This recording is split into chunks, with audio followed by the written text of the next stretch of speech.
you just need to head over to Ed and get his vinyl album and playlist for this week. Yes. Right. Good news in terms of saving time. Album and vinyl is one and the same. Obviously, lots of people have heard of Brian Eno because he's one of the foremost ambient musicians of the last 40 years. But Brian has a brother called Roger. And I'm going to be contentious here. Over the last couple of years, Roger Eno has turned out better music than his more illustrious brother. So album of the podcast, album of the fortnight, is The Turning Year by Roger Eno. It's on all the major streaming services.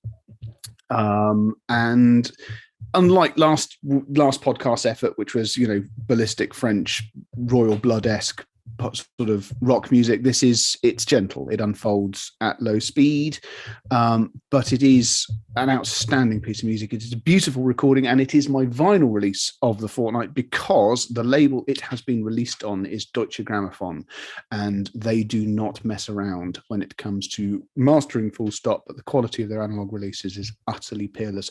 I've got this on order. I'm afraid I can't stick it up in front of the camera as I normally do because it hasn't turned up yet. It's one of those things. I was hoping it was going to show up today. It hasn't. Postman Pat will hopefully arrive presently and deliver it to my sweaty hands. So that is both album and vinyl. I can't recommend it highly enough, especially if you just want music to work to. It just happens, and it's extremely pleasant for that. Playlist is a bit more dynamic. Tidal this time round. I was drawn to it because it's the name of one of my favorite albums, but it doesn't actually have any of that on it. But it's called Color of Spring 2022.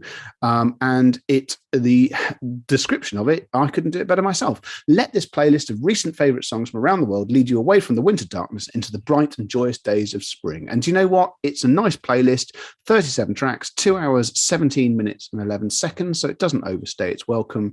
It's a jolly good listen, and there should be at least one or two tracks on there which have you jumping off and investigating the further work of the artist. I have indeed. I've had it on repeat today, actually, since you put the link up on the chat. I've had it on a couple of tracks in there. Not too keen on, but that's the nature of a curated playlist, isn't it? Exactly. Very rare there's that it's a lot of, all killer.